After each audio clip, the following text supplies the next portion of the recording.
esto es bastante reciente y bueno, se nos pasó lo de modificar acá, porque yo voy a estar los lunes, martes y jueves de 18 a 22, y Osmar va a estar de 18 a 22 los miércoles, ¿está bien? Bueno, acá está el nombre del libro que vamos a utilizar, Probabilidad Estadística para Ingeniería y Ciencias, de Debore, la séptima edición, que ya lo tienen a mano por lo que veo. Bueno, y hay 7 guías de trabajos prácticos. De la 1 a la 4 son los temas del primer parcial. Y esto todavía está por definirse, porque en realidad esto puede variar de la 1 a la 4 o de la 1 a la 5, en realidad. Eso va a depender, para el momento, unas semanas antes le vamos a informar, pero bueno, como es una continuidad, esto del proceso de enseñanza y aprendizaje, ustedes no lo vamos a perjudicar en nada. Bien. Bueno, la primera diapositiva que aparece acá hace referencia. Bueno, perdón que interrumpa por última vez. Yo me renombré fácilmente aquí, así que todos pueden renombrarse por apellido y nombre para que pueda sacar la foto y pasar la lista de hoy. ¿Mm? Yo aquí me renombré, entonces pueden irse renombrando todos para que queden bien puestos aquí, primero apellido y luego nombre. Gracias. No, no. Bueno, lo primero que aparece acá son dos tipos de razonamientos importantes que hay, que es el razonamiento deductivo y el razonamiento inductivo, ¿está bien? En un problema de probabilidad, se supone que se conocen propiedades de la población en estudio y se formulan y responden preguntas respecto de una muestra, ¿está bien? Conocemos ciertas cuestiones de esa población que vamos a estudiar nosotros, ¿sí? Es como, qué sé yo, hacer un estudio en una población de, qué sé yo, de la universidad, ¿no? Nosotros sabemos, conocemos características de esa población. En el caso de, y ahí tenemos lo que tenemos sería un razonamiento deductivo, ¿sí? ¿Por qué? Porque deducimos de esa muestra cuestiones que nosotros conocemos de la población. En ese caso estamos hablando de un problema de probabilidad.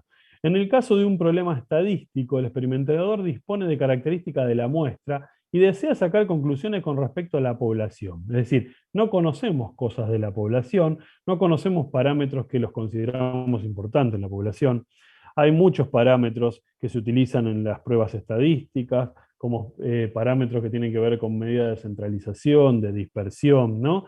Que son interesantes para poder sacar conclusiones.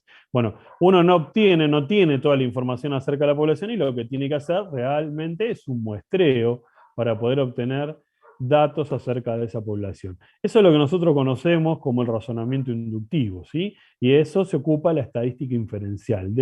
Inducimos, ¿no?, cuestiones acerca de la población a través de la muestra que tomamos.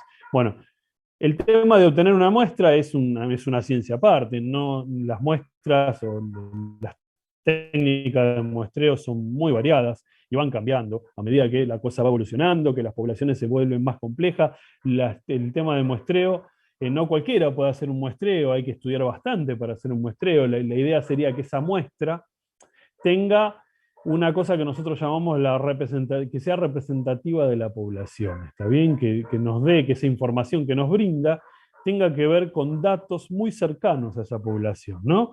Es decir, que no desvaríe, ¿no? Que no nos dé información que no nos sirva. Entonces, hay muestreos que son muestreos aleatorios simples, donde todos los participantes de la muestra tienen la misma posibilidad de ser escogidos, ¿está bien?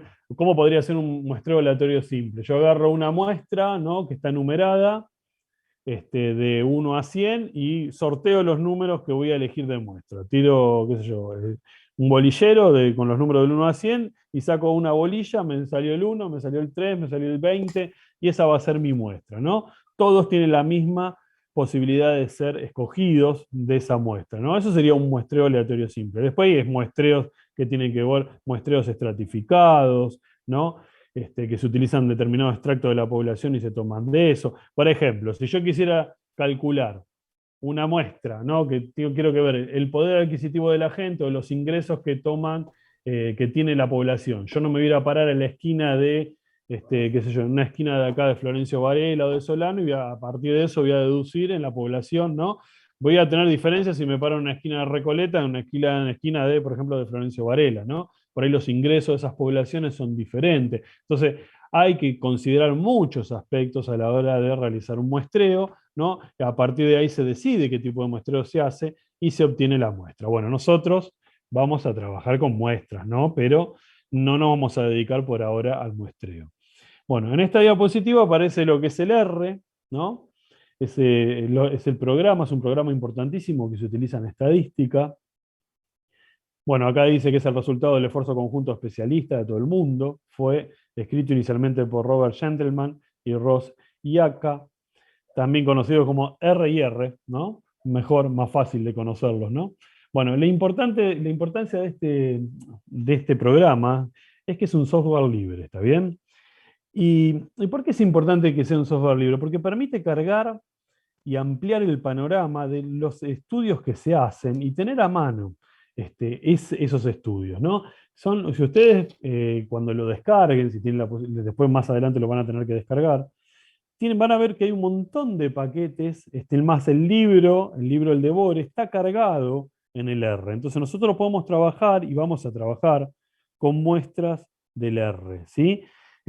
Muestras del Devore, que están en los ejemplos y en los ejercicios. Entonces les vamos a explicar cómo nombrarlo para poder cargarlo en el sistema, en el R, y a través de ahí poder trabajar ese problema en cuestión, que es un problema que está contextualizado en el R, ¿no? Ustedes van a tener un contexto ahí, van a saber de dónde salen esos datos, no son datos tirados así porque sí, ¿no? Y a partir de ahí se trabaja con ese problema. Entonces, hay mucha información en el R que científicos de todas partes del mundo van cargando acerca de los estudios. Entonces, amplía el campo, ¿no? Amplía el campo y enriquece lo que es el programa por esta cuestión de que no pagamos a la hora de acceder a información que nos puede servir para seguir estudiando y para seguir, la gente que se dedica a investigación, le viene perfecto esto de que hayan estudios hechos y cargados ya justamente utilizados en este programa. Bueno, a ver, justamente una de las cuatro cuestiones que mencionan acá como importante, ¿no? El software libre es una cuestión de libertad de los usuarios para ejecutar, copiar, distribuir, estudiar, cambiar y modificar el software, ¿no? Y dice, más concretamente se refiere a los cuatro tipos de libertades que hay, ¿no? Y acá menciona las cuatro libertades. La libertad de usar el programa con cualquier propósito, eso se llama libertad cero, ¿no? La libertad de estudiar el funcionamiento del programa y adaptarlo a sus necesidades. Eso es la libertad 1. El acceso al código fuente es un prerequisito para esto, ¿no? Y eso está bueno que se brinde, ¿no?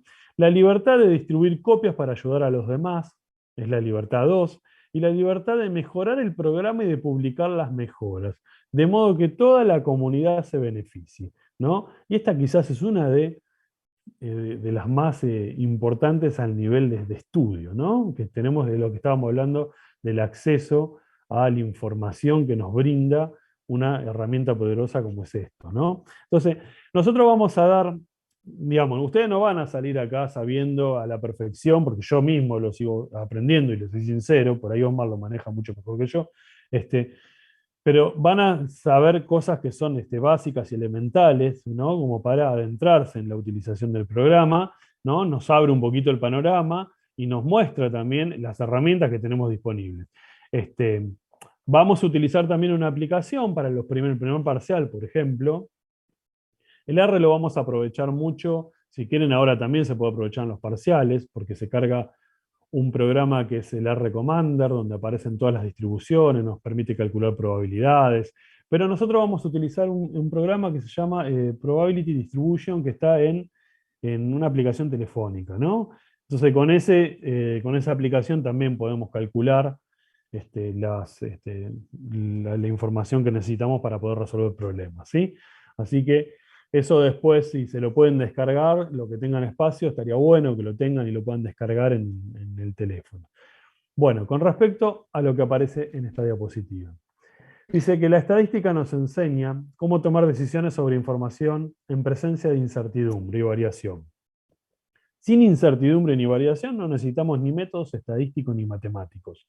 Bueno, esto está más que claro, ¿no? Si uno conoce qué es lo que va a ocurrir, no necesita tener ningún método como para llegar a alguna conclusión, ¿no? Para describir algún problema, alguna situación, ¿no? Entonces, ya Esas dos palabras, incertidumbre y variación, son como centrales en este párrafo que acabamos de leer acá, ¿no? Dice acá en azul, estamos constantemente expuestos a la recolección de datos. Debemos resumir, organizar los datos para sacar conclusiones sobre la información que poseen nuestros datos. Duración de un dispositivo eléctrico, resistencia a un resistor, componente de la sangre de las personas, edades de un grupo de alumnos que cursa una materia, ¿no? Actualmente la estadística está muy en boga, y más que nada la bioestadística con el tema del COVID, ¿no? Estamos constantemente, se están estudiando constantemente las nuevas cepas, la variación. La idea se utilizan estudios para poder ver cómo encarar, ¿no? Qué medidas tomar, ¿no? Para prevenir el impacto lo más que se pueda. ¿Cómo va a responder ese virus a lo largo del tiempo? Son proyecciones que se hacen, ¿no? Bueno, todas cuestiones que están vinculadas a estadística y a matemática, ¿no? Para poder tener un impacto lo menos dañino a la hora de tener una cosa como la que estamos viviendo, ¿no? Nosotros en este momento, ¿no? Bien, con respecto a la estadística hay que tener mucho cuidado porque la verdad es que a veces se utiliza, van a ver ustedes también mucha información errónea.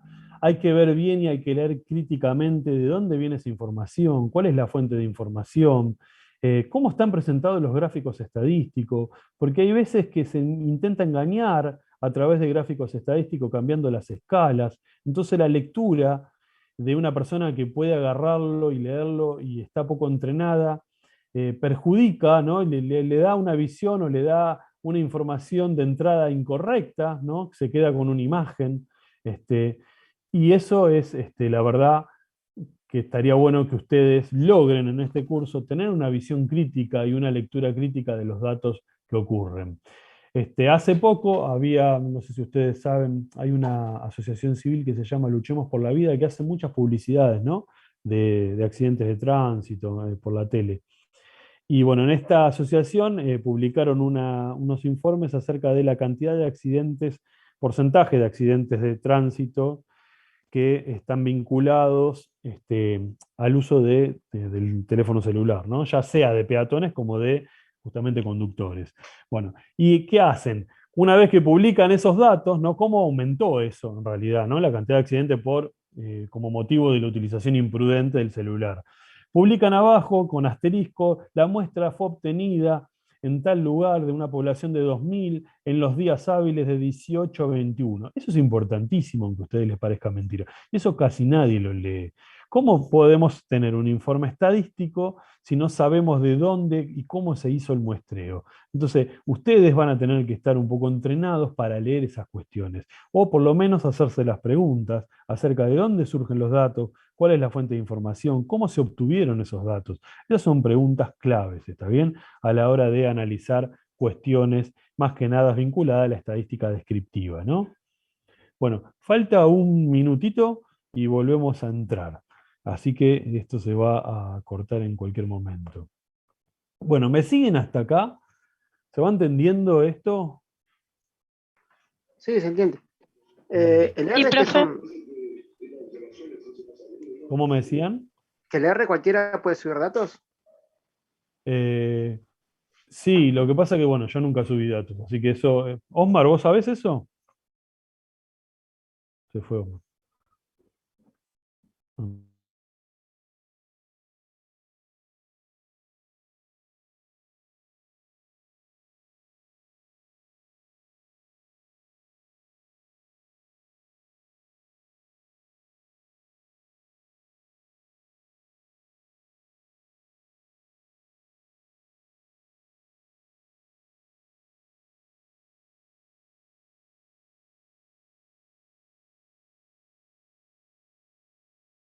Recording in progress.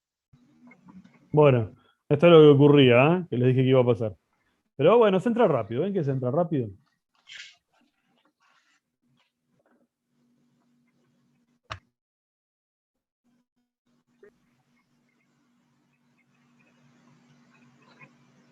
Estamos de vuelta. Bien. Eso que me preguntabas, no sé si está. ¿Quién me preguntó? ¿Marco, fuiste vos que me preguntó o otra persona? No, ¿Quién yo me no. preguntó? Alguien me preguntó sobre si en el R se pueden subir datos. Yo supongo que el R debe tener ciertos criterios para poder subir datos. Si no, tiene que tener como a sí mismo, si no sería un quilombo, ¿no? Vamos a decirlo mal y pronto. Tiene que tener ciertos criterios donde el estudio, ¿no? Se sepa de dónde se hizo, quién lo hizo, ¿no? Si hay una institución, ¿no? Ahí la escribo, a ver si. Te la escribo acá. Voy a escribir ahí cómo se llama la.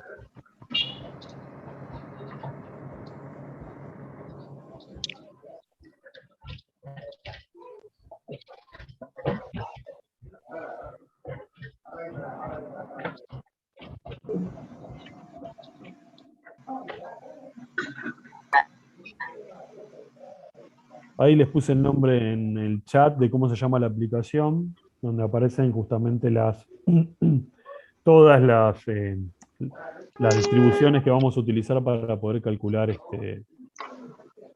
las probabilidades, lo necesario para hacer el primer parcial. ¿Bien?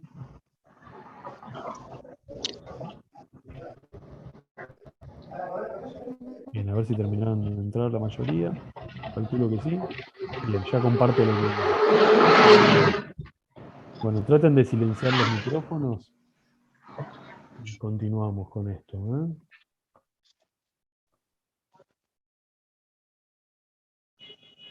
Bueno, un poco de historia, aparece la prehistoria.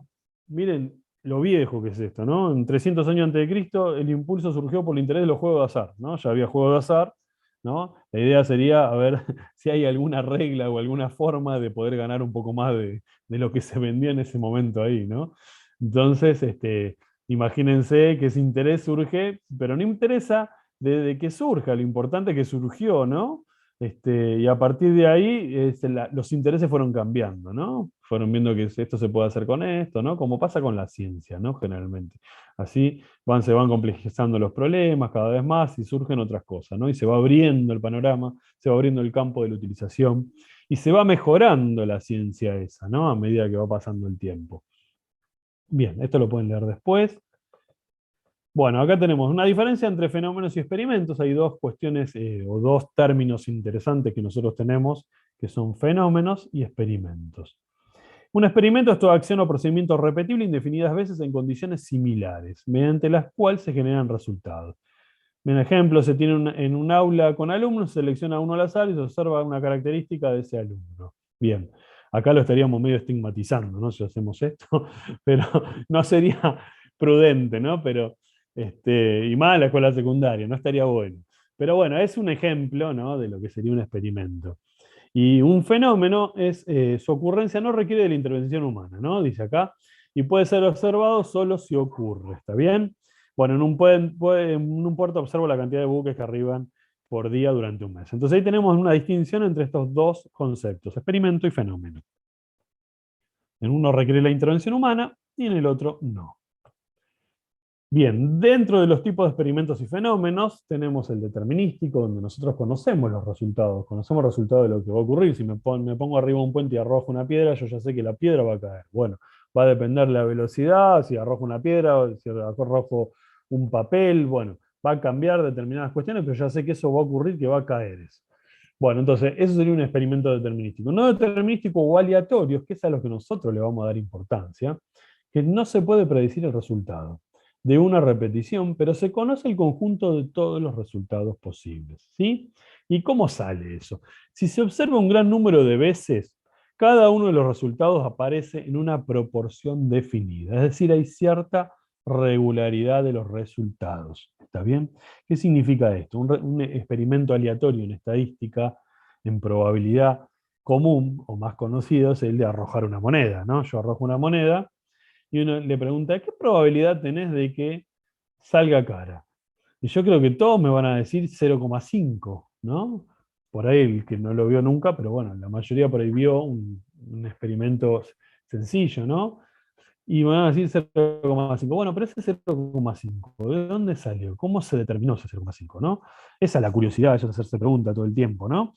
Entonces, uno dice, y bueno, 0,5 salió porque tenés dos posibilidades y de las dos va a salir una. Y si yo agarro una moneda y empiezo a probar y digo, la tiro 3 veces, supongo, 4 veces.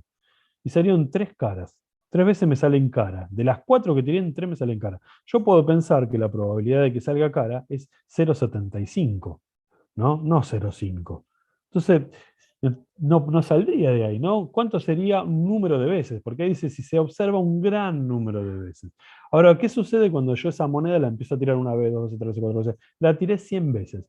Ya vamos a ver un poquito más adelante acá, si alguno no lo vio todavía, que ese número tiende a un valor. Tiende al valor 0,5. Al repetir ese experimento, se tiende a ese valor, ¿no? Ese es el número que decimos que aparecería con mayor regularidad. Bien.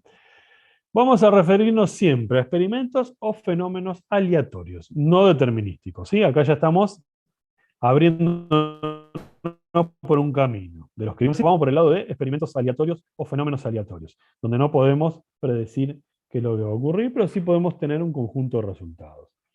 El experimento 1 se arroja una moneda 2 veces e indico que salió. Bueno, eso que aparece ahí entre llaves serían todos los resultados posibles.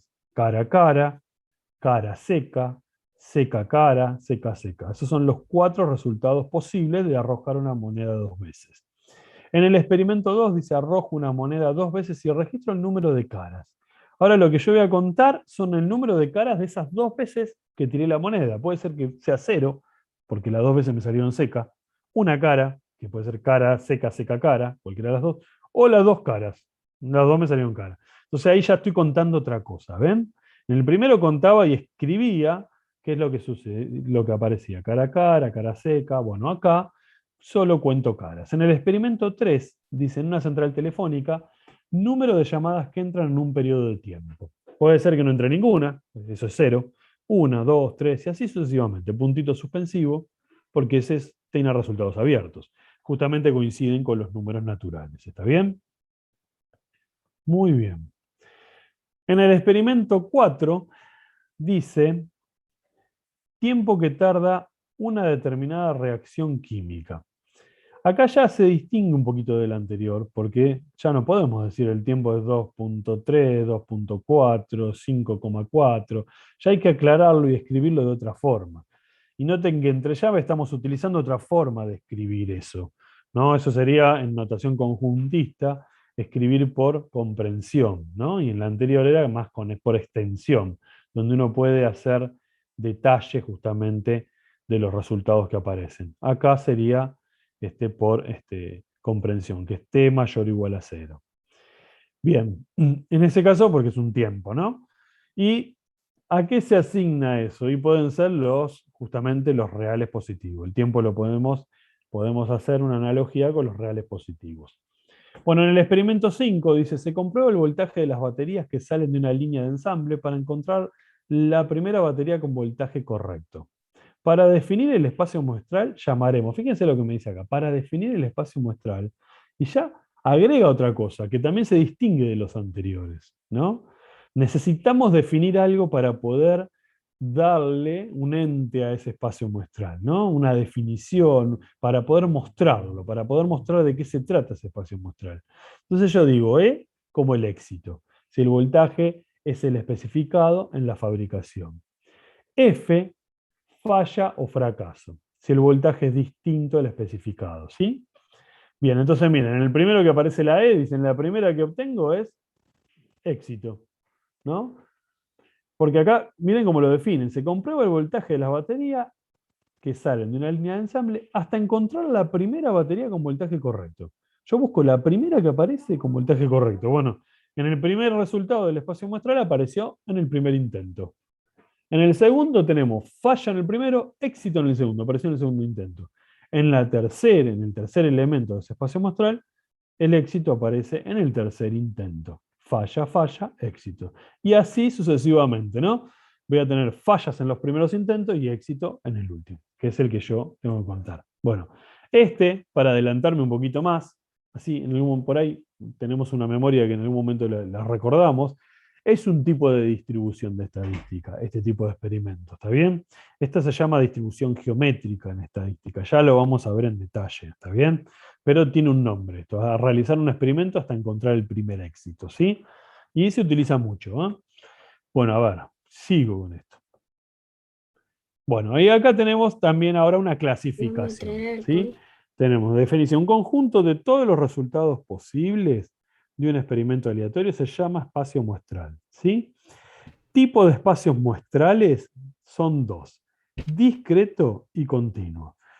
El discreto son los primeros que vimos, ¿no? Donde uno los puede, de alguna forma, enumerar. Un número finito e infinito numerable. Los puede enumerar. Sus elementos se corresponden uno a uno con un subconjunto de enteros, ¿sí? A cada resultado le puedo dar un número. Se pueden numerar. En el continuo tenemos el del tiempo, ¿no? El S4, que era el del tiempo, mayor o igual a 0. Ahí tenemos un intervalo de tiempo o un espacio ya que hay una continuidad. No puedo decir separar esa variable, ¿está bien? Es decir, ya tomo intervalos de tiempo. Entonces ahí tenemos dos tipos de muestrales, el discreto y el continuo. Importante este tipo de clasificación, porque esto mismo va a hacer referencia cuando ustedes vean lo que es variables aleatorias, porque también van a tener variables aleatorias discretas y variables aleatorias continuas. Ya van a ver lo que es una variable aleatoria, no me quiero adelantar a eso, pero es importante este concepto de discreto y de continuo, ¿está bien? Bien, a ver, otro concepto importante es el suceso o evento. Bien, se llama suceso o evento aleatorio a un subconjunto cualquiera del espacio muestral S, ¿sí? Entonces, ahí tenemos el primer experimento 1, arrojo una moneda 2 veces e indico que salió. Si lo que aparece como S sub 1, ¿sí? Ustedes ven la manito, ¿no? Desde que yo muevo el cursor lo llegan a ver, ¿sí, no? Sí, sí. Bien. En el espacio S sub 1, este que está acá, ese espacio muestral, aparecen los resultados posibles del experimento. ¿Está bien? Todos los resultados posibles. Bueno, el evento serían este A y B. En el evento A se define salen dos caras. Eso corresponde con este resultado posible. No hay otro donde salen dos caras. En el evento B dice salió una cara. Bueno, ahí ya tengo dos resultados posibles, que son los dos del medio acá. Que me salga cara seca o seca cara. ¿Está bien? Bien, en la definición 2 dice, se llama suceso o evento aleatorio, elemento elemental, cuando tiene un solo elemento. Como por ejemplo el A. Este A es justamente un suceso o evento elemental, ¿no? En la 3 tenemos suceso o evento aleatorio imposible, cuando nunca ocurre. El ejemplo del evento D es salen tres caras al arrojar dos veces una moneda. Imposible que eso ocurra, ¿no? Después tenemos como definición 4 el suceso o evento aleatorio cierto, ¿no? Si uno le dice la palabra elemento, evento cierto es porque va a ocurrir, ¿sí? Siempre ocurre. En el evento B salen cara o seca al arrojar dos veces una moneda. Siempre va a ocurrir eso, ¿sí? Bien. Tomo aire. Che, si voy rápido me cortan. Importante, ¿eh? Importante que me digan, espere, va rápido, no se entiende esto. Y yo necesito en este momento, si me aguardan un segundo, cerrar una ventana.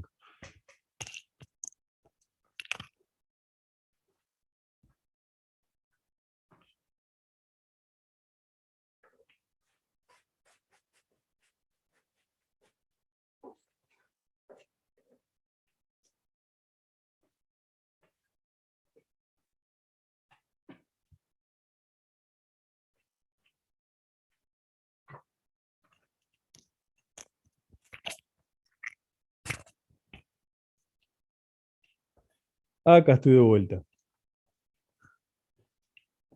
Bien, a ver.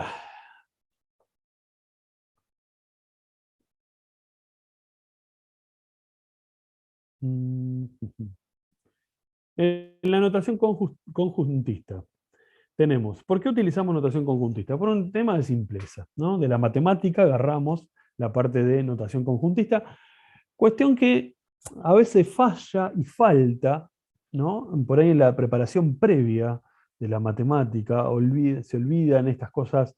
Es de la matemática, digamos, actualmente la matemática está tomando otro rumbo en lo que es la enseñanza, y más que nada en escuelas secundarias. Esta notación de conjuntos antes se daba conjuntos en la universidad, en la universidad y se daba conjuntos en la escuela secundaria, ¿no? Hace mucho tiempo atrás eh, era un tema del currículum, ¿no? Bueno, eso se dejó de dar, y bueno, entonces ahí aparecen ciertas dificultades para la lectura conjuntista, ¿no? Y en estadística justamente se utiliza esa simbología, ¿no? Ese lenguaje conjuntista. Bueno, acá lo primero que aparece, pero vamos a utilizar, no es tanto, tampoco es tan extenso, ¿no? Pero alguna simbología, ¿no? Acá, por ejemplo, la inclusión es esta U invertida que tenemos acá, ¿no? Como una U acostada, ¿ven? Y se lee A incluido en B, de izquierda a derecha, ¿sí? A está incluido en B, esta doble flecha se le suele decir sí, solo sí. X pertenece a A, esta E pertenece a un conjunto. Cuando hablamos de que un elemento, ¿cómo relacionamos un elemento con un conjunto? Hablamos de pertenencia o no pertenencia. Cuando hablamos de relaciones entre conjuntos, hablamos de inclusión o no inclusión, ¿está bien? En este caso, estamos hablando de un elemento, este X, y fíjense que al elemento se lo simboliza con una letra minúscula, y a los conjuntos se lo simboliza con letra mayúscula. Eso también es importante, ¿está bien? Los conjuntos nunca se los pone con letra minúscula, ¿sí? Entonces, acá tenemos sí, solo sí, X pertenece a A y X pertenece a B. ¿Qué te está diciendo esto? Que A está incluido en B si un elemento que tomás de A está en los dos conjuntos, en A y en B. ¿Está bien? Entonces, fíjense, es como, y ahí lo vemos en este diagrama de Venn. Esto se llama diagrama de Venn, que sirven para facilitar el tema de la visualización de lo que me escribe esto, que es más crudo, ¿no? Entonces, si yo tengo un elemento que está acá dentro en A, está justamente en A y también está metido en B, ¿sí? Ese es el espacio muestral, es decir, todos los resultados posibles, ¿sí? Bueno, en ese espacio muestral uno puede interpretar que hay elementos acá afuera, ¿no? Que no están ni en A ni en B. Eso hay que interpretarlo, por eso hay un recuadro acá, ¿sí? No es que el espacio muestral solo lo conforman A y B, sino todo lo que está fuera de A y B también. Bueno, cuando se habla de igualdad entre dos conjuntos, A es igual a B, sí, solo sí, A está incluido en B, y, este simbolito era I, B está incluido en A. Si pasa, esta es la forma de escribir en conjuntos cuando hay una igualdad entre dos conjuntos. ¿Está bien? Bien, seguimos un poquito más. Profesor, una pregunta. Dale, te escucho. ¿Qué significa el símbolo que es como el de inclusión, pero tiene una línea en la mitad? Que está Eh, arriba, el de X. mm, a ver, para. ¿El pertenece? ¿Pertenece? ¿Este que está acá? Sí. Ah, no, es como una E, ¿está bien? No es como una... Tu Bueno, descripción... Está bien, no, se me está ocurrió perfecto. explicarlo así. No, está bien, perfecto, no te entendía. Ahora que lo veo, está perfecta tu descripción en realidad, ¿no? Porque vean que es justamente una U con una rayita en el medio, ¿no? Sí, no es como una E, ¿no? Es X pertenece a, es decir, que el elemento pertenece al conjunto A, sí, eso significa. Y esto es entonces, una flecha hacia allá es entonces, ¿sí? Se lee así.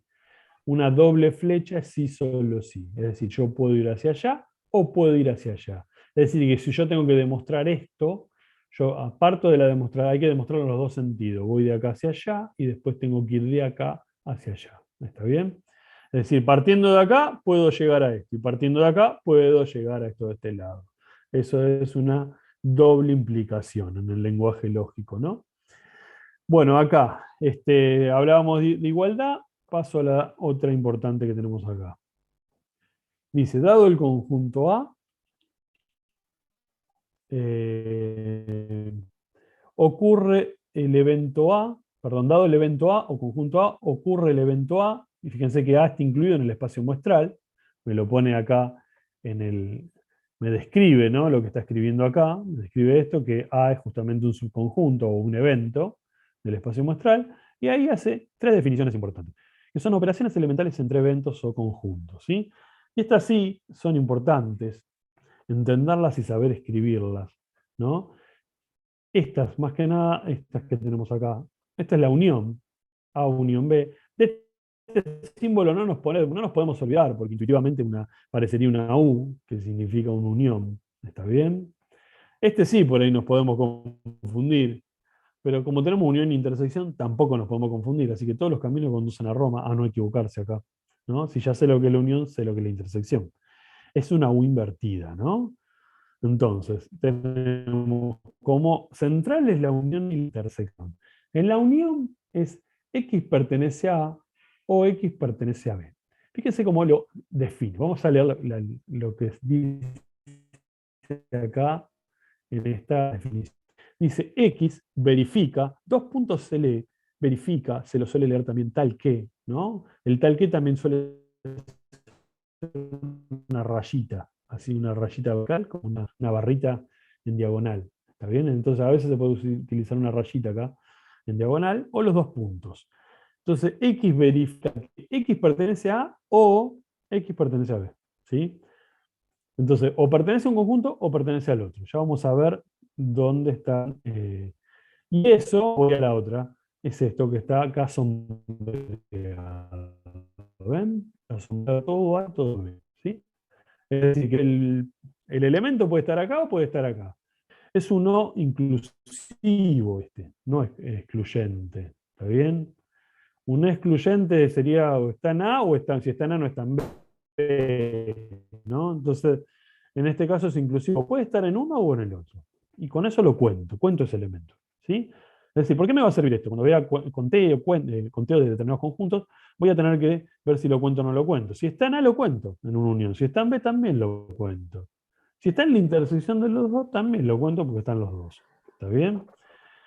Entonces, eso sería lo que es la unión. ¿Está en uno o está en otro? Entonces, esta B invertida que tiene. Ahora, en la intersección, que es esto que está acá, dice, X verifica que X pertenece a A y X pertenece a B. Es decir, tiene que estar en los dos conjuntos. No es que puede estar en uno y puede estar en otro. Entonces, la intersección, vamos a ver cómo la simboliza acá abajo. Acá también en la intersección, ¿ven? Es la parte sombreada. Tiene que estar ahí. Si yo escribo en este diagrama de Venn un elemento ahí adentro, está en la intersección. Si lo pongo acá ya en A, ya no estaría en la intersección, por lo tanto no sería correspondiente a eso. Entonces, eso es lo que involucra la intersección. Y después, vuelvo otra vez atrás, es el complemento. ¿Está bien? El complemento es todo lo que está fuera de A. ¿Sí? Esa es la forma de escribirlo. Acá se lee X verifica que X no pertenece a A. Fíjense que es una E tachada, ¿ven? ¿Cómo indicamos que un elemento no pertenece? Es una E tachada. ¿Sí? A veces la no inclusión se simboliza como una U tachada, como la inclusión tachada, así como está acá, ¿está bien? Pero esto es no pertenece. X no pertenece a A, es decir, está fuera de A. Vamos a ver cómo lo simboliza. Noten acá, miren, complemento. Miren cómo lo simboliza. La parte gris, la parte sombreada gris, sería el complemento. Es decir, todo lo que está fuera de A sería lo que se simboliza como el complemento. ¿Está bien? Ese complemento a veces suele aparecer, ese complemento, suele aparecer con una C, a veces suele aparecer con una rayita arriba, ¿sí? Una rayita vertical. Arriba de la, perdón, vertical no horizontal, estoy hablando pavada. Entonces suele aparecer con una C, suele aparecer con una... Y suele aparecer también, hay formas distintas, depende de la bibliografía, se lo simboliza de formas distintas el complemento. Una puede ser esta, con una C como superíndice, puede ser también una rayita horizontal arriba de la A, y puede ser como un tilde al lado, en vez de la C un tilde ahí, ¿no? Un acentito, ¿no? Eso es otra forma de que aparece el complemento simbolizado. Bueno, para redondear un poquito, en la unión dice, puede ocurrir solo A, puede ocurrir solo B, y pueden ocurrir A y B, pueden ocurrir los dos juntos, ¿sí? No es lo mismo que diga llueve o sale el sol, ¿no? Supóngase que llueve, B sale el sol, puede ser que llueva, ¿no? Puede ser que salga el sol, puede ser que llueva y salga el sol, ¿no? Una cosa así, como ejemplito pavote. Entonces, puedo decir que ocurre por lo menos uno de los dos eventos a los que uno define. Bueno, central saber en los problemas, que vamos a ver después, definir esos eventos. Hay que definirlos. ¿Sí? Cuando uno, a veces, por supuesto, el evento lo he definido, pero a veces las variables, los eventos, hay que definirlo, escribirlos, ¿sí? Hay que escribir a qué hago referencia. La claridad siempre aporta a la hora de resolver cosas, ¿no? Si soy un quilombo a la hora de escribir, como era yo era así, ¿eh? En el tema de estudio era muy desorganizado. Y la verdad, a veces estaba más tiempo tratando de descifrar lo que había querido poner que lo que puse realmente, ¿no? Entonces, eso es un consejo de abuela, un aviso parroquial nada más, ¿está bien? Paso a lo que sigue. Bueno, a ver, miren. Un ejemplo. Dos empresas contratan personal.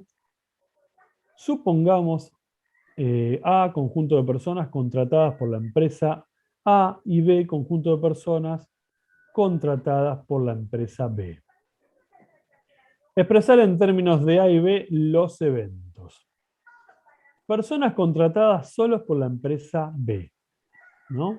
En realidad acá vamos a ver la simbología que se hace en el diagrama de Venn, ¿no? Solo por la empresa B se raya esto. Bueno, acá falta poner A y B, ¿no? En el primer gráfico que tenemos acá a la izquierda, el de la izquierda sería A y el de la derecha sería B. Personas contratadas solos por la empresa B sería esto sombreado de acá, ¿sí? En el B dice, personas contratadas por al menos una de las dos empresas. Bueno, y acá empezamos con el lenguaje más estadístico. Por al menos una. Por al menos una. Acuérdense que por al menos es como mínimo. ¿Sí? Entonces acá nosotros vamos a tener mucho de lenguaje de este tipo. Por al menos, a lo sumo. Si yo digo a lo sumo, es como máximo. ¿Sí? Entonces apropiémonos de ese tipo de lenguaje, ¿sí? Para poder entender después los problemas como vienen. Entonces, por al menos es como mínimo. ¿Sí? Como mínimo uno. Bueno, ¿cómo lo simbolizamos? Y tenemos que rayar los dos. Rayo el A y el B. Entonces, por lo menos uno sería la simbolización de la unión. A unión B. Acá está simbolizado ahí, ¿ven? Acá abajo. A unión B. En el C dice personas contratadas por solo una de las dos, una de las empresas. Por solo una de las dos sería esto que está acá abajo, el C. ¿Eh? Esto que está acá arriba es el diagrama Venn que se utiliza para los tres ejemplos, ¿no? Entonces acá define los eventos, personas contratadas por A, el evento B es personas contratadas por B, y acá los representa, ¿sí? En el C dice personas contratadas solo por una de las empresas, se raya esto y se raya esto, ¿está bien? No puedo rayar solamente A en este, porque acá no me aclara por qué empresa. Dice personas contratadas solo por una de las empresas. Una puede ser A o B. Por eso se raya el A y se raya el B. Menos la intersección, porque si no sería contratada por las dos. ¿Está bien? Bueno, bien. Por supuesto, las operaciones de conjunto tienen propiedades que deben cumplir. Están muy vinculadas con el campo de los números, ¿no? Con los conjuntos numéricos, ¿no? Aparece la conmutatividad, ¿no? Conmutar es intercambiar el orden de los elementos. Fíjense que la conmutatividad sirve para las dos. A intersección B es lo mismo que B intersección A. Es decir, que si yo lo escribo así, lo puedo escribir así. Esto que parece una pavada a veces, y le terminamos de... Después cuando empiezo a hacer problemas y veo conceptos un poco más complejos, un poco más difíciles de abordar, me termina complicando el tema de no reconocer esto. Porque he tenido alumnos que yo pongo, por ejemplo, probabilidad de A intersección B, y lo toman distinto a la probabilidad de B intersección A. ¿Está bien? Y acá te está aclarando de que se trata de la misma cosa, ¿sí? Es la intersección entre estos conjuntos y la intersección A intersección B, y lo mismo que A intersección A, de que B intersección A. Y lo mismo pasa con la unión. A unión B es lo mismo que B unión A. ¿Está bien? Si uno la mira en el gráfico, es uno solo el dibujito que aparece de los dos, ¿sí? Si lo mira acá, fíjense, la intersección es única acá. Y lo mismo la unión es única, todo eso, ¿sí? Entonces parece algo sencillo y a veces termina siendo conflictivo. La asociatividad. Esto sería la asociatividad de la unión respecto de la unión. ¿Está bien? Si todo es la unión y toda la intersección, puedo asociar elementos. Es decir, acá... ¿Cómo se me va el tiempo? Quedan 10 minutos. Puedo asociar, miren, B unión C, y después hago A unión B unión C, y lo mismo agarro A y B y hago primero la unión entre A y B, y después hago la unión con C, bueno, son propiedades válidas. Lo mismo pasa con la intersección, ¿eh? Puede asociar elementos si tenemos, fíjense que son todas uniones acá y todas intersecciones acá abajo, ¿está bien? Entonces yo puedo asociar así libremente los elementos, ¿sí? Entonces acá también podría ser otra asociatividad, ¿no? Podría ser, y pongo un igual acá, y pongo A intersección C, y agarro esos dos, intersección B, ¿no? Acá está puesto así, pero se podría agregar otro igual y agregar esa que digo yo. Ahí, ¿está bien? Bien, leyes distributivas. Esta, la primera que vemos acá, es la ley distributiva de la intersección respecto de la unión. Esto es como cuando, ¿se acuerdan ustedes? Miren, para que tengan una analogía a algo que conocen, a un saber que ya tienen. Cuando hacen la multiplicación, ¿se acuerdan cuando tenían, por ejemplo, 2 por paréntesis x más 4? Entonces uno que hace 2 por x más 2 por 4, ¿no? Es por eso, eso sería una asociatividad de la multiplicación respecto a una suma. Bueno, acá tengo una ley, perdón, una distributividad. Digo. Acá tengo una distributividad de una intersección respecto de lo que está entre paréntesis acá, que es la unión. Entonces, A intersección B, que sería esto que aparece acá, unión A intersección C. ¿Está bien? Y lo mismo ocurre con la unión. Esta es la distributividad de la unión respecto de la intersección. Entonces, ¿cómo lo hago? A unión B, que es esto que está acá, y pongo acá la intersección de A unión C. ¿No? Es como cuando se acuerdan que aplicaban la famosa propiedad distributiva. Bueno, sirve para la unión y para la intersección. Y aparecen las leyes de De Morgan. Las leyes de De Morgan, que son importantes. A ver si puedo escribir un toque acá. Aguarden. Un momentito. A ver si puedo. Espera. Me quedan 7 minutos para... Esto es entrar y salir, ¿eh? ¿No? Las leyes de De Morgan, por ejemplo, tenemos, a ver, la primera que aparece es la de la unión. Es esta. A unión. Bueno, estoy escribiendo con la pantalla levantada. Así que esto es A complemento, intersección, B complemento. ¿Está bien? Por eso estoy desprolijo porque no di vuelta a la pantalla. Así que disculpen la desprolijidad. Bueno, fíjense cómo yo tengo que demostrar que es esta igualdad, ¿no? ¿Por qué esto que está de este lado es igual a esto que está de este lado? Y lo pueden ver ustedes haciéndose un diagramita de Venn, ¿no? Uno podría tranquilamente, a ver si puedo cambiar el color acá, chi. Ahí va. Podría tranquilamente hacer un diagrama de Venn. Bueno, me va a quedar más desprolijo todavía, ¿eh? Pongo el A, pongo el B, este es el A, este es el B, y todo es el espacio muestral. Entonces, miren, supónganse que yo quiero representar esto. A unión B complemento. Primero, miro qué es A unión B, lo que está ahí adentro. A unión B sería todo esto. Eso es A unión B, ¿no? Y ahora, lo que tengo que marcar yo es el complemento. Esto me está indicando, che, tenés que marcar el complemento. Todo lo que no es eso. ¿Está bien? Todo lo que no es esto, todo lo que está fuera de esto, de A unión B, ¿no? Entonces, mentalmente yo voy pensando en eso. Bueno, vuelvo para atrás.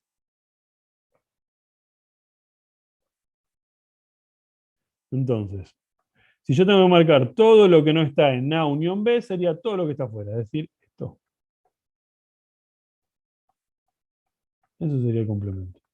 Todo lo que está fuera de A unión B, ¿está bien? Bueno, eso es lo que está acá, de este lado. Bueno, supónganse ahora que quiero ver si me da lo mismo a lo que está del otro lado. No estoy usando ningún tipo de rigurosidad para ver estas cosas. Simplemente un diagramita de Venn. Entonces yo quiero marcar esto ahora, que está acá. Entonces dice A complemento. Lo primero que vemos acá, A complemento. A ver, A complemento, ¿qué sería? Marco en verde. Todo lo que está fuera de A. Entonces, prolijamente marco todo lo que está fuera de A. No me interesa lo que tache, ¿eh? Pero yo miro el A, me centro en el A y rayo todo lo que está fuera de ese A. Eso es A complemento. Y ahora tengo que marcar B complemento, porque acá me pide B complemento. Bueno, para B complemento utilizo otro color, voy a utilizar el rojo, ¿no? Y voy a hacer lo mismo que hice ahí, pero ahora voy a marcar todo lo que está fuera de B.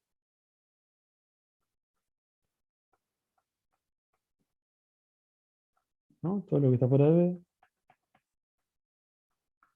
sería esto. Perdón, esto también. Eso sería todo lo que está fuera de B. Entonces, si ustedes miran acá, tenemos lo que es una intersección. Esto es una intersección. Es decir, tiene que ocurrir esto y tiene que ocurrir esto. ¿Está bien? Tienen que ocurrir las dos cosas. Es decir, tengo que buscar dónde se cruzan las líneas.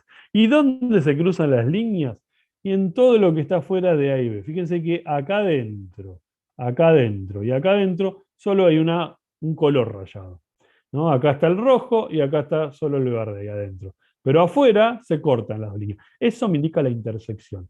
Entonces pueden ver que esto se convierte justamente en eso que está ahí. ¿Está bien? Formas de ver estas cosas con estos mamarrachos medio grotescos que acabo de hacer. ¿Está bien? ¿Pero se llega a entender? ¿Sí o no? Sí. Sí, profe. Bien. Sí, profe. Bien. Vuelvo a donde estaba. Bueno, y la otra ley de Morgan es la de la intersección. Ahí voy a compartir. Aguanten un segundo. ¿Dónde estaba? Ya me mareé yo ahora. Acá. Voy a compartir esto. Bueno, la otra ley de Morgan que aparece, de Morgan que aparece, es justamente la de la intersección. Y no son difíciles de recordar, porque ustedes miren, como regla mnemotécnica, les tiro una acá. Si ustedes dicen A unión B complemento, van a poner arriba de la A y la B, la C, es decir, acá. Y en vez de la U, la intersección. En vez de la unión, la intersección. Y acá lo mismo, miren. A intersección B, complemento. Fíjense lo que pasa acá. Arriba de la A a la C, arriba de la B a la C de complemento, y en vez de la intersección que ponemos la unión. Fáciles de recordar. A veces son útiles estas leyes para poder resolver probabilidades. ¿Está bien? ¿Por qué les digo eso? Porque en muchas ocasiones encontrar la probabilidad, si supónganse que yo quiero encontrar esta probabilidad que está acá, es más difícil encontrar la probabilidad del A complemento y del B complemento que encontrar la probabilidad de la unión. A veces tenemos la probabilidad de la unión, la obtenemos fácil, y con solo hacer el complemento, que ya lo vamos a ver, ya obtenemos el resultado. En cambio, esta A complemento y B complemento suele por ahí ser dificultoso encontrarla, ¿eh? A ver, entonces, estas, por supuesto, las propiedades sirven para facilitar la cosa. Ese sería el objetivo, ¿no? Bueno, acá hay un ejemplo de distributividad. Le pido después que lo lean. Acá, más que nada, lo que aclara es cómo se demuestran estas cosas, ¿no? La ley distributiva es A intersección. Esta es la distributividad de la intersección respecto de la unión. A intersección B unión C es lo mismo que hacer A intersección B unión A intersección C. A intersección B unión A intersección C. ¿Cómo se demuestra haciendo esto que está acá abajo? Miren. Para demostrar una igualdad, como esto que está acá, recuérdense recién, y ya vamos a ir haciendo memoria de las cosas que estamos viendo. En la igualdad es cuando un conjunto está incluido, ¿no? Si A está incluido en B y B está incluido en A. No sé si lo está atrás o no, pero creo que yo lo dije en algún momento. Entonces acá la idea de demostrar esa igualdad es partir de acá y decir que esto está incluido en esto que está a la derecha. Y lo escribo, ¿ven? Esto está incluido en lo que está a la derecha. Y después ir de acá hacia allá. Es decir, digo que esto está incluido, es decir, esto que está acá está incluido en lo que está a la izquierda. ¿No? ¿Ven cómo está el símbolo? Todo esto incluido en esto y todo esto incluido en esto. Estas demostraciones, que ustedes no van a hacer ni les vamos a pedir que las hagan, son muy útiles y se utilizan mucho, ¿no? En el campo de la lógica, la gente que sigue programación, ¿no? Para los programadores, todo lo que es el lenguaje lógico y la forma de... Esto aporta un montón a la hora de desarrollar lenguajes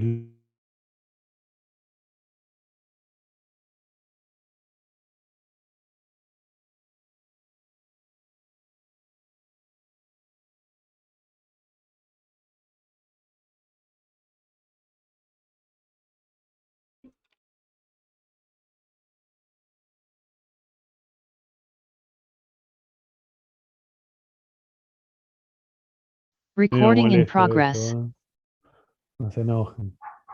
Esto de entrar y salir. Lo que pasa es que realmente, ya la próxima, mañana fue un poquito, voy a probar con el Meet. Por ahí les mando Meet, ¿saben? A los que entran mañana. Y vamos a probar. Y ustedes me van a saber decir. Siempre Está andando fracasa el bien. intento. Sí, Está andando bien últimamente. ¿Cuál? ¿El Meet? El Meet, sí, pero Mira, por eso, mañana voy a probar por Meet, así evitamos esto de entrar y salir, ¿está bien? Bueno, vos te anda bien allá, Jonathan. acá no sé si anda bien. claro, sí, por eso Ahí tengo un tema. estamos. Por eso, pero igual vamos a probar, vamos a probar. Vamos a Estamos, tratar de probar opciones, ¿saben? Entonces vamos a intentar con el Meet así evitamos esto de entrar y salir. Bueno, a ver, ¿dónde andaba?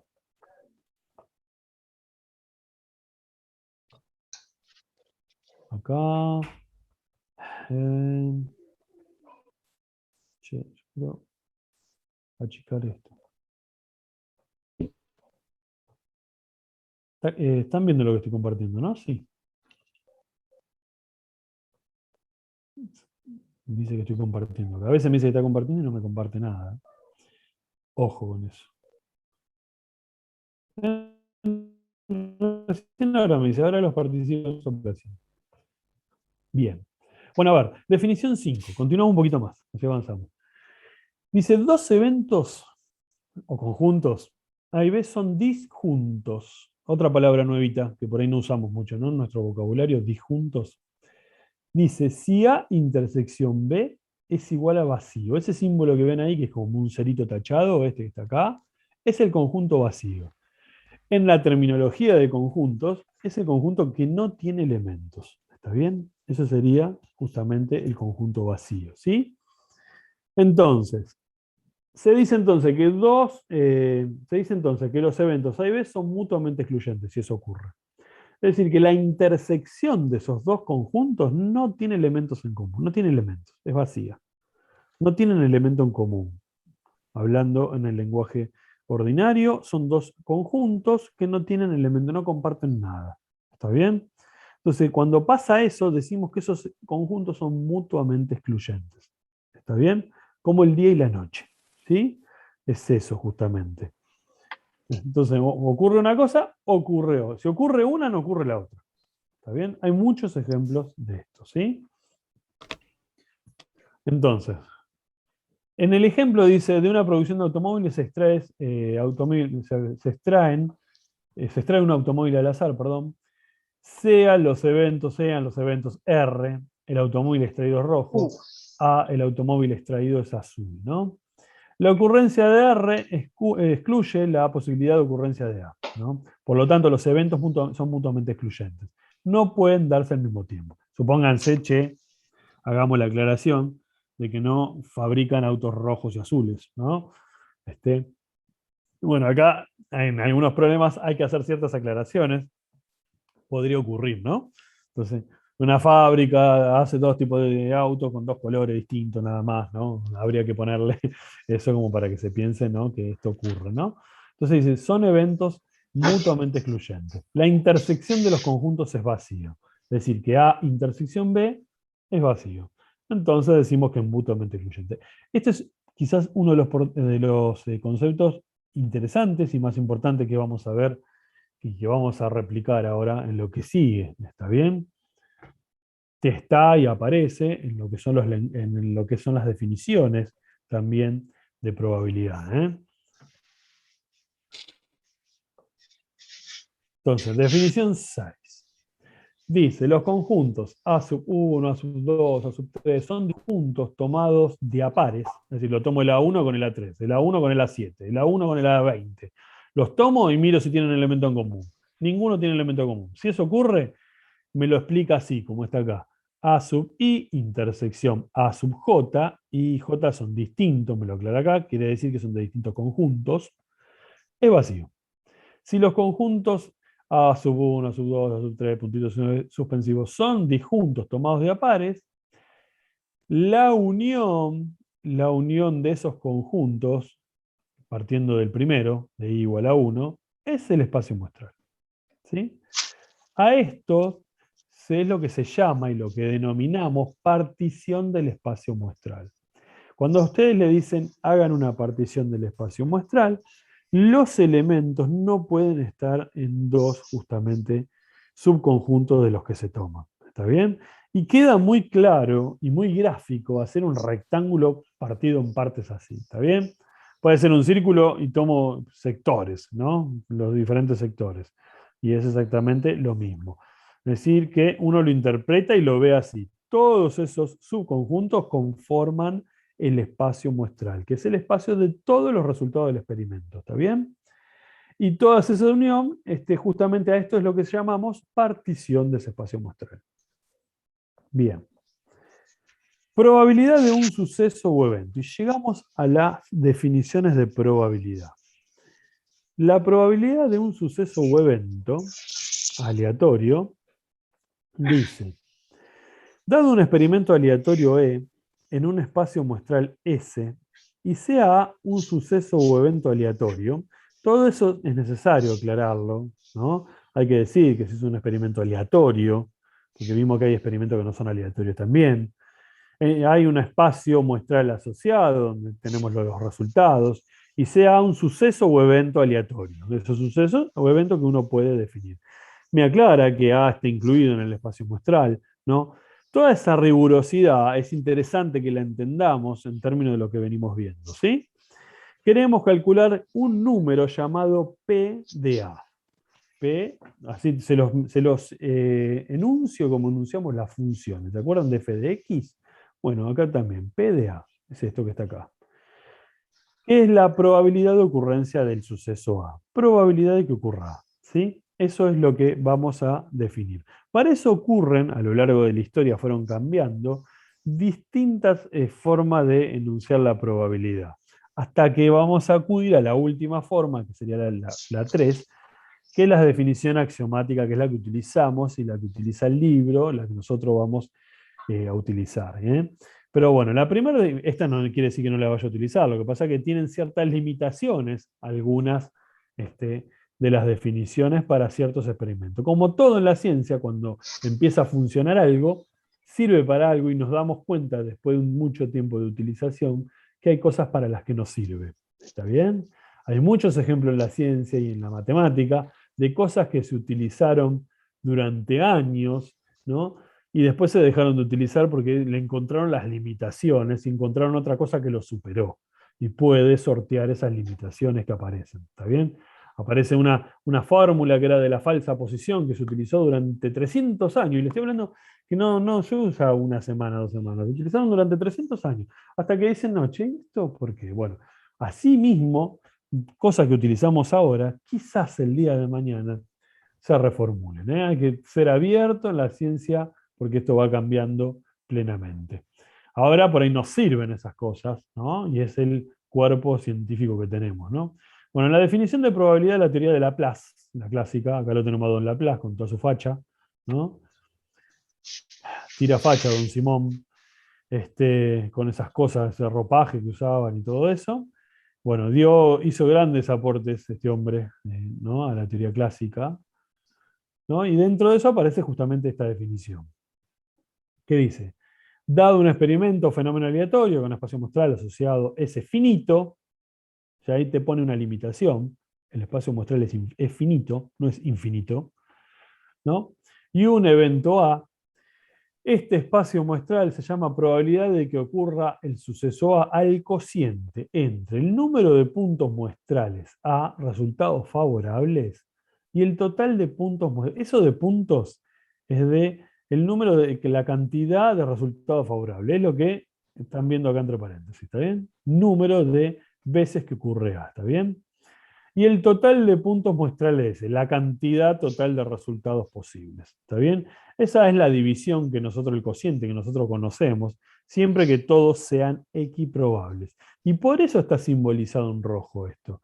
Porque para que esto ocurra, o para poder aplicar esta teoría, ¿no? Esta definición de la teoría clásica, necesitamos que los espacios sean equiprobables, que todos tengan la misma probabilidad. Si no podemos cometer errores.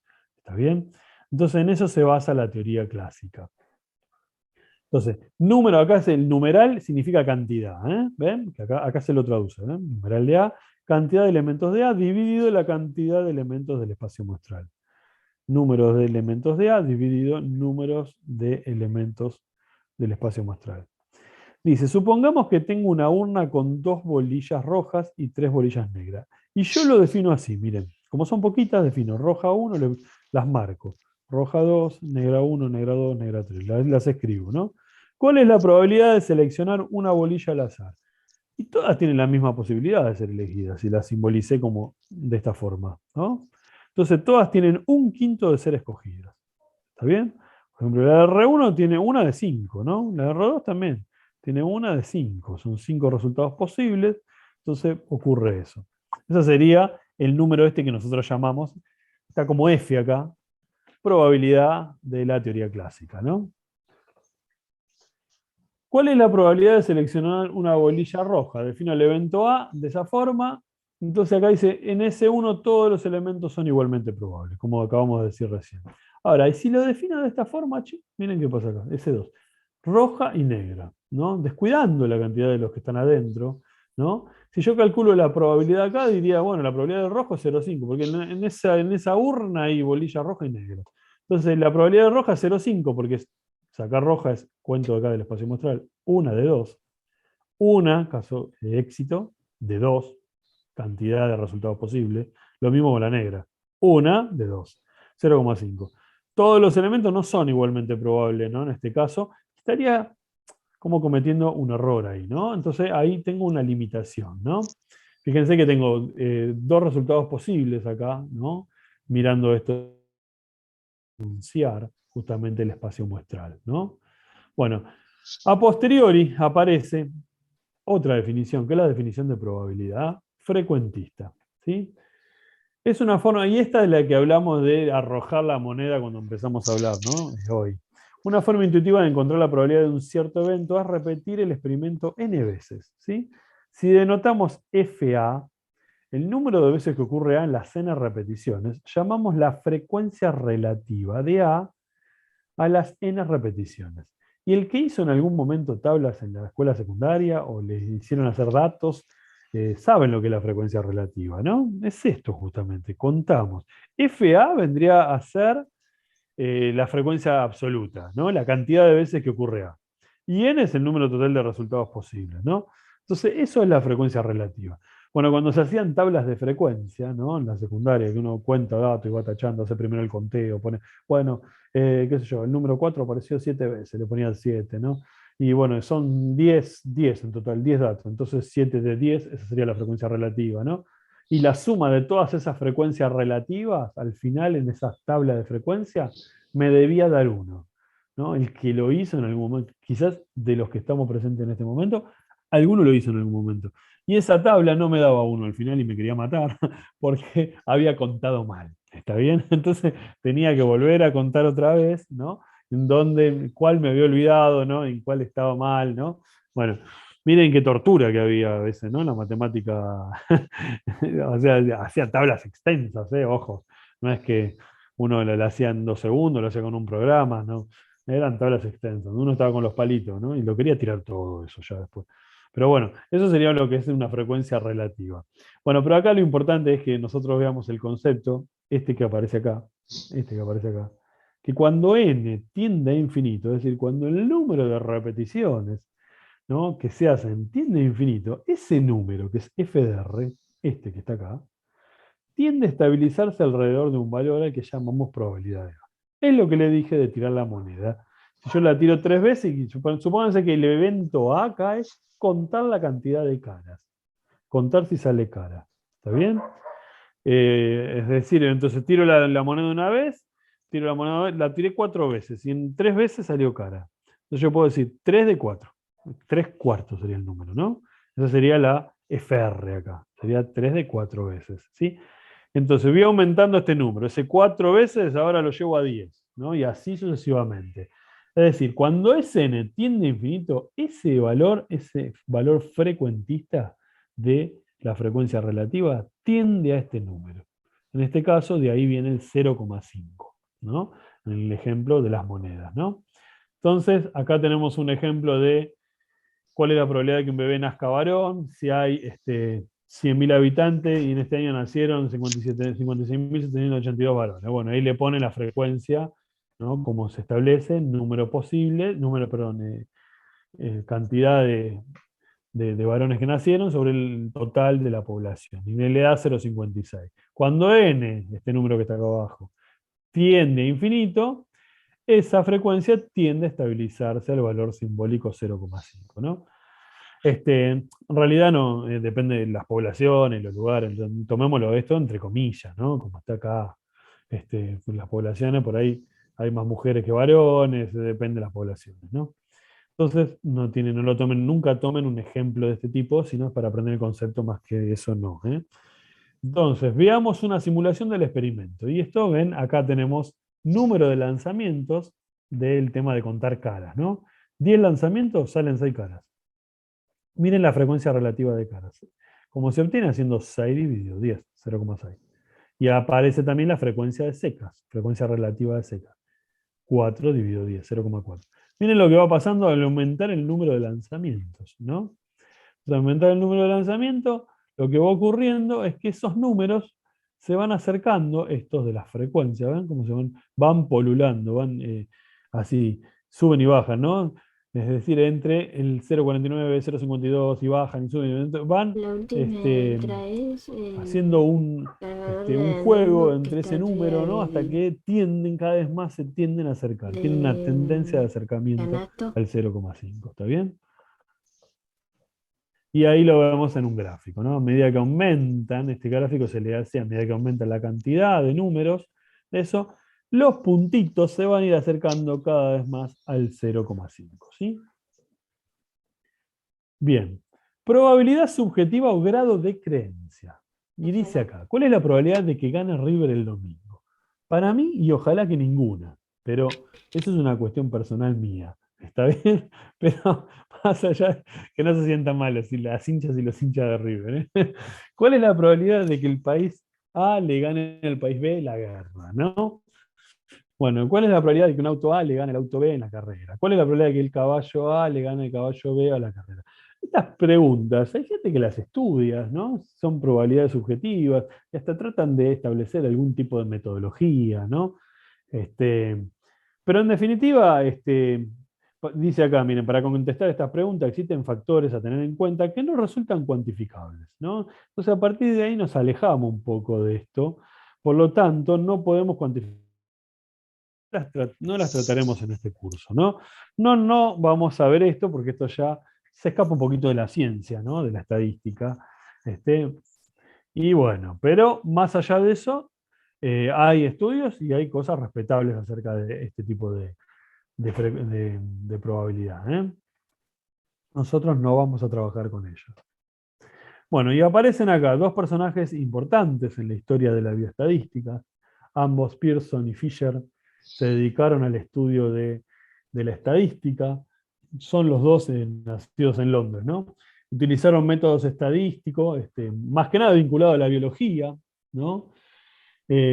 Ambos se dedicaron al estudio de la biología, ¿no? Más que nada, el hombre, Carl Pearson, más que nada se lo conoce como el padre de la biostadística, ¿no?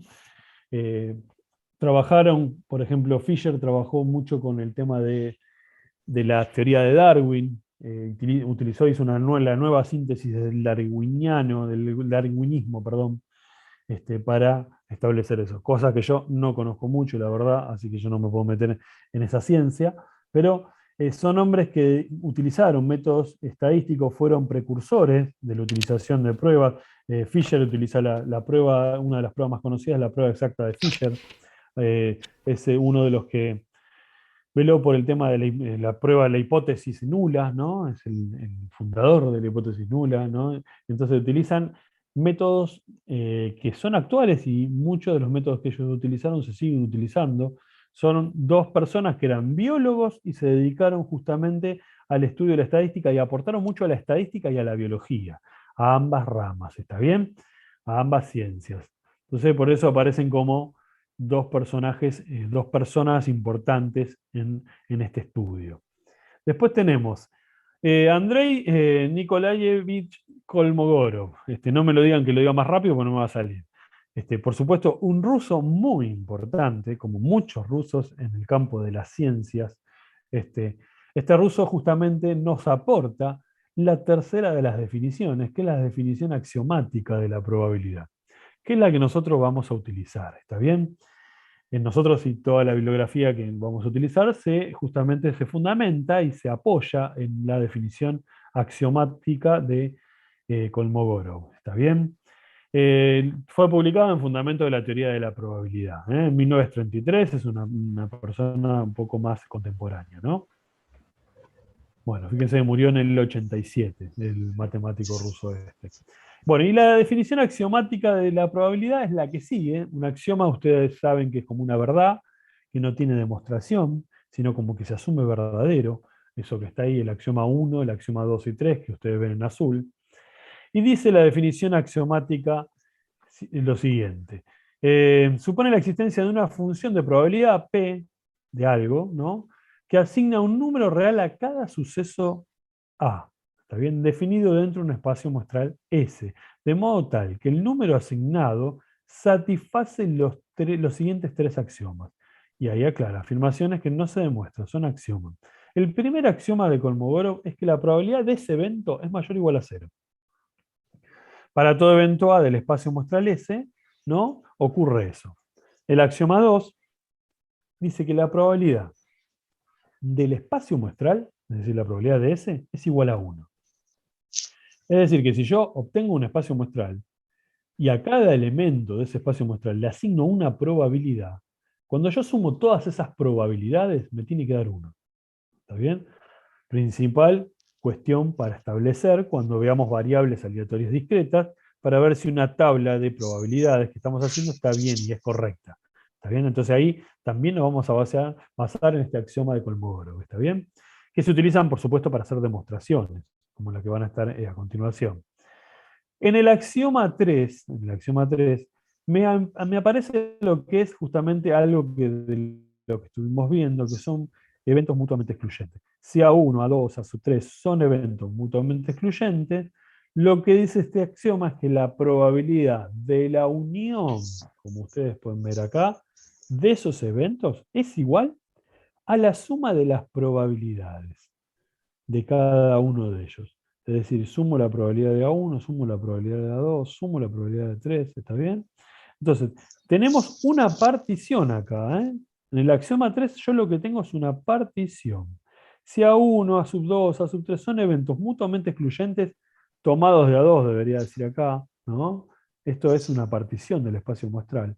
La probabilidad de la suma, de la unión de esos eventos, es la sumatoria de todas las probabilidades, ¿sí? Pero tienen que ser mutuamente excluyentes, ¿sí? Entonces, me relaciona acá la unión de dos eventos. Cuando uno define eventos, tiene un problema, un experimento y define dos eventos, define el A como algo, el B como algo, uno va a hablar en términos de conjuntos ahí. Che, ¿cuál es la probabilidad de que ocurra el evento A, unión el evento B? Uno habla utilizando justamente el lenguaje conjuntista ahí. Ahora, miren qué interesante que está este axioma, porque ahí me está diciendo que yo puedo sumar las probabilidades. Y acá ya estamos hablando de propiedad de números reales a la derecha. Yo voy a sumar las probabilidades de cada uno de estos, ¿no? Entonces, es interesante lo que vincula este axioma, ¿eh? No es algo que puede pasar desapercibido. Bueno, voy a hacer un pequeño recreíto, ¿saben? Y hablamos como último hoy, ténganme un poquito de paciencia, y los dejo descansar un poquito también, así respiran un poquito, y venimos y trabajamos un poquito con estas propiedades que vienen de la teoría axiomática. ¿Está bien? ¿Estamos de acuerdo? Bueno, Bueno, profe. Sí, profe. Hacemos un recreíto de 15 minutitos, ¿puede ser? ¿Hasta las 8? Bueno. Sí, hasta las 8. Esto después